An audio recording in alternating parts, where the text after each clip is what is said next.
Hello and welcome to the final Robins TV Extra Time of the season. A slightly different show this time around as we reflect on the whole campaign and what a turbulent one it has been as well. Plenty of highs and lows throughout it, but two men that have been alongside me and the other presenters and of course Alex on comms throughout the season are Leroy Rosenior and Lewis Carey. Gentlemen, thank you for joining me one final time. Leroy, if I can start with you, reflecting on the campaign. Overall, whilst the Sheffield United result ultimately was a disappointment, it's been a really positive campaign. Really positive campaign. You know, from the start of the season, you know, you looked at the squad and in all honesty, you felt, look, if City could just get some sort of momentum. And I said before the season started that Liam needed a pre-season to try and get his ideas across.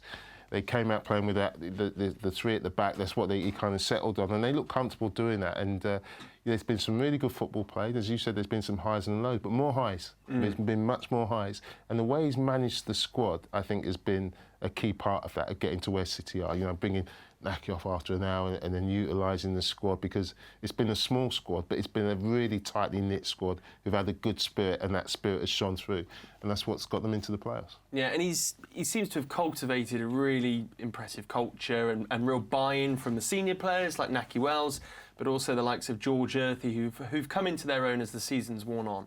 Yeah, very much so. I think they've been a really well-coached team.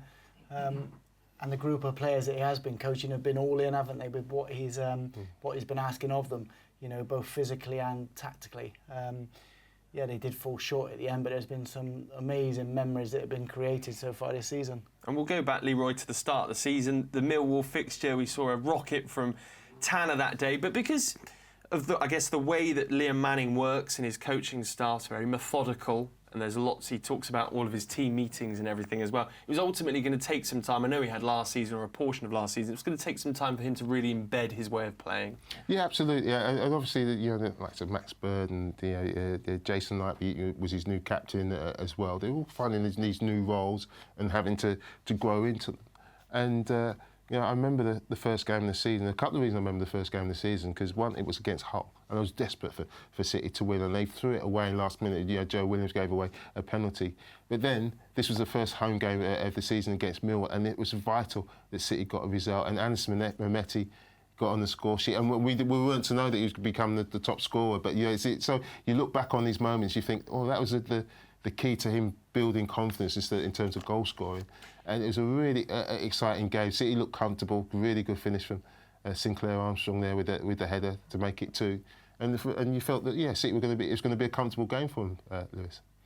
I did. It was interesting because this was the first game I'd watched for a while at the ground. I thought first half they were outstanding, by the way. And then there was this turnaround second half, wasn't it, where the ball started to get thrown in their box and a lot of corners and against, and I thought, oh no, is it going to be, you know, I was a typical City fan, is it going to be the same old that we're going to get, you know, bullied in, turned over? But the last 20 minutes, some of the football, some of the goals, and that was excellent, and it just changed the atmosphere in the ground, and it just, I suppose it did bring a belief between players and fans. Yeah, some fabulous finishes there, and actually, maybe that was the start of Bristol City's home form has obviously really outweighed their performances on the road, Leroy, and we really, in previous seasons, this hasn't been the case. Ashton Gate has become a fortress. Yeah, look, your home form always, it just gives you the foundation to move forward. And if you can rely on your home form, which City did a lot, and the fans started to really enjoy coming to Ashton Gate. Let's be honest, sometimes it hasn't been an enjoyable experience coming to Ashton Gate,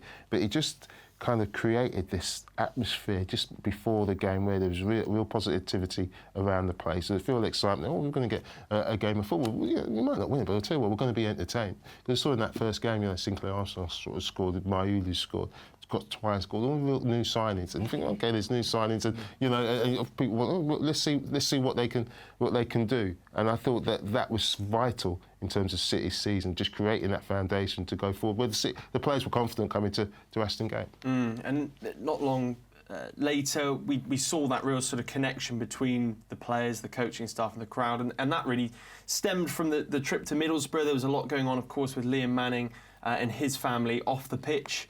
The players responded so professionally to that as well and put in an impeccable performance on the road up at the Riverside. They did, and I think it's one of them, isn't it? When the things happen that, you know, does happen, there's more to life than football, isn't there? But it's like it galvanised the players, and they put on a performance for their manager and for the coaching staff. And it was just the energy in the game, wasn't it? Like we saw, we know Middlesbrough like to play, but it was a lot of high ball wins and just really, really clinical in front of goal. The two things about City under Liam Manning, one is they want to keep possessing the ball, and two is the high press. And this was all about the high press. Jason Knight was key in this game. I remember people saying, oh, he's captain, but we don't think he's going to be allowed to captain. He's not going to be one who talks, but he's one who led by example.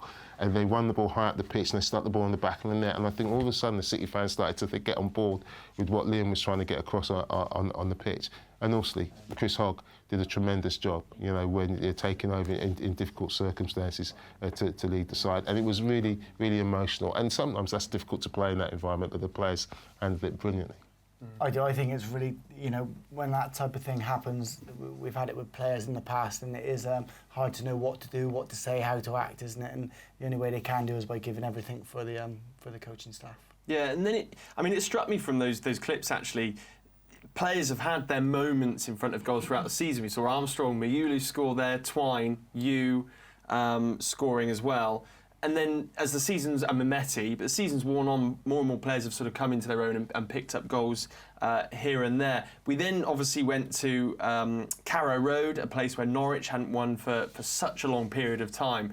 And again, that was a real sort of, the word I'm looking for is evaded me completely, but that was another point in the season where City really showed what they were about. Yeah, another catalyst, I think, is the word you're looking for. It's always been a tough place, Norwich. And by the way, at this time of the season, we think Norwich was going to be one of the sides who was going to end in the playoffs.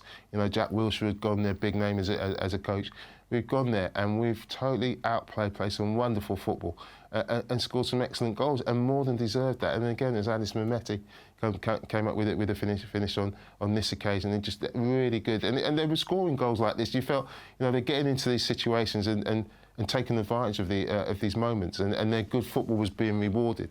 Again, Jason Knight on the front foot, again bombing forward, and then this is what Naki does really well: one touch and finish. And it was just really enjoyable the way. And you think, we can back up our home form with some away performance like this, then we've got an opportunity of having an enjoyable season. Probably a moment to touch on Naki's importance this season, Lewis, as well. He's probably sick of people talking about his age. It seems to be the question he gets all the time. But of course, along with Anis Mehmeti, who will ultimately win the Golden Boot, we've been very reliant on his goal contributions, and he's shown again that real maturity, and he's been the senior player that stepped up for City. That was the word I was going to use. It was the maturity, wasn't it? And then all of a sudden, he leads by example. He shows the boys how to train, how to look after yourself off the pitch, how to practice. And I think he's had a huge role to play. I think we were saying a couple of weeks ago, weren't we? A couple of years ago under the manager Pearson, he was probably fourth or fifth choice. Whereas this year, he's found himself being first choice. I think he's absolutely thrived off. And then what he's then handed down to the young players and to support them and then support the whole team moving forward has been, exceptional this year. There was a period of time he was playing for the 23s and the 21s, but he didn't seem to let that faze him at all. We talk about that Norwich game, Leroy. Around there, City were actually struggling for consistency from game to game. That then started to come, and the Middlesbrough game back at home, we saw the rise of George Earthy again, and that's when the consistency started to come. Toby, around this Norwich game and just after that, we were talking about as it stands, and I banned it because every time we said as it stands, we were just outside those players. And as it stood during the game, we were getting in the playoffs, but we weren't quite there. But this is where George Earthy turned up, came off the bench, and I was always saying that what a good footballer George Earthy was, and he had his injury problems, and then he came back from his injury problems, which had set him back, and this is why the City fans absolutely loved him. And they might say it's just a tap-in from 6 yards, but it was the celebration, because it was just in sync. It was totally in tune with everything that everybody was feeling around Aston Gate. And that's when this place absolutely took off. And no matter what happens with George Earthy, whether he stays there, whether he goes back to West Ham, he'll have a heart. He'll be in the heart of Bristol City fans for the rest of his career, because that moment was where City fans just not only loved him, but thought, hey, something's happening here. The beauty of it almost as well is just one player really because of his youth, but also there wasn't much for crossover with Conway. He could kind of get away with that celebration in some ways. Yeah, so there's no sort of loyalty absolutely. there. And coming off the bench and knowing what was required to get in, not only the goal scoring, but the celebration. And that's why I hate it when they book people for celebrating. It's a major part of the game, Lewis, isn't it? But his celebration for such a young lad was just, you know what, I loved that about him. Totally in tune with what was going on in the game, totally in tune with what it meant to the City fans. And that's when I think that connection really did start to build between the fans and the players. The belief was really growing at that point. And then I think it'd be hard to argue against this being the moment of the season or the game of the season, the West Brom game at home where City turned it around so late through Hayden Roberts. And we really started to believe at this point, Lewis. Yeah, because everybody started to talk about pressure, didn't they? And, you know, do City deserve to be up there and so on and so on. Now, when you're then playing one of the big boys and you put in a performance like they did, it was just... It's hard to explain, isn't it, when the hairs stand up on your back of your neck, you see there the fans jumping on top of each other. These are the moments and the memories that will live forever. And it was just, again, we spoke about Naki earlier, using his body really well, but the instinctive finish just to turn, he doesn't look like he knows where the goal is, to bend it around the goalkeeper, but it was what that created for the last 5-10 minutes of the game. And I thought City, all season from the Norwich game, started to find a way of winning games or started to find a way of drawing games and picking up points. And then scenes like this, you know, we've all touched on it.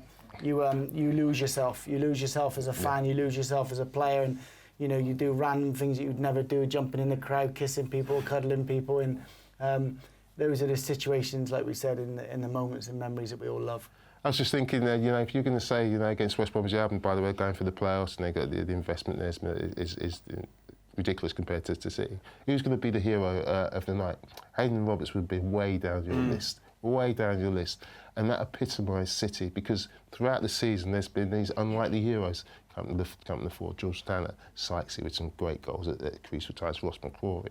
You don't know who's going to come up, but somebody was turning up at vital moments, in those vital moments, and it was brilliant. It was brilliant. It wasn't just relying on Naki to get the goals, it wasn't just relying on Mehmeti. Everybody, when the moments came, it was an unlikely hero. Yeah. And they stepped up to the plate, and I absolutely loved that about this season. Yeah, you're so right. Everybody's had their kind of moment at some point.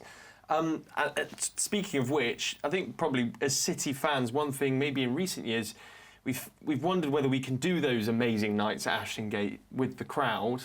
And that's something that's massively improved, I think, this season, is certainly the atmosphere. Obviously, it stems initially from the pitch, but certainly Section 82 is the kind of focal point of the atmosphere now at Ashton Gate. But I think we can go into next season thinking we can make real occasions of these home fixtures. I think the club need huge credit for this, well, because there's little things that go on with the music, isn't it, outside. It just starts to build up an atmosphere and an energy.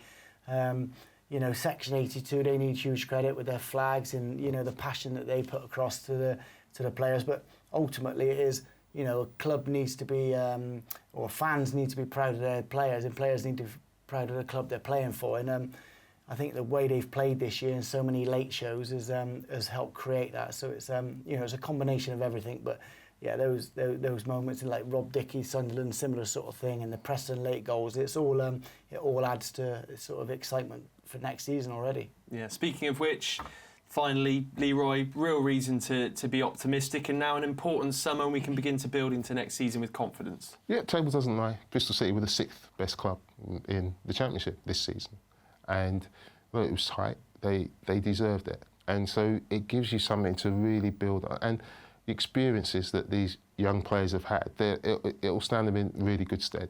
And it will encourage everybody behind the scenes to maybe do a little bit more, because there's such fine margins in this game. It's like, you know, I mean, just about Liam Manning and his coaching staff and the players just say, oh, can we improve that a little bit? Because a little bit of improvement makes a massive difference. It's about everybody at the club and talking about what happens outside the ground. There's a buzz. When you walk into Ashton Gate, there's a buzz that wasn't really there before. There's a humming about all that enthusiasm, and we brought that inside the stadium, and it's been reflected by the players with their performances on the pitch. There's no coincidence that late on in the game, the players have still got the belief to step forward, still go and get that goal. It's about everybody within this environment giving it everything. And that's what City have done this season. So I really do commend not only Liam Manning and the players and his coaching staff, but everybody connected with Bristol City. And speaking of enthusiasm, we thank you both for all of yours throughout the season, your passion, your insights as well. It's been a brilliant campaign and great to have all of your knowledge and wisdom as well. Thank you. Thank you very much, both. Right, that is it from us on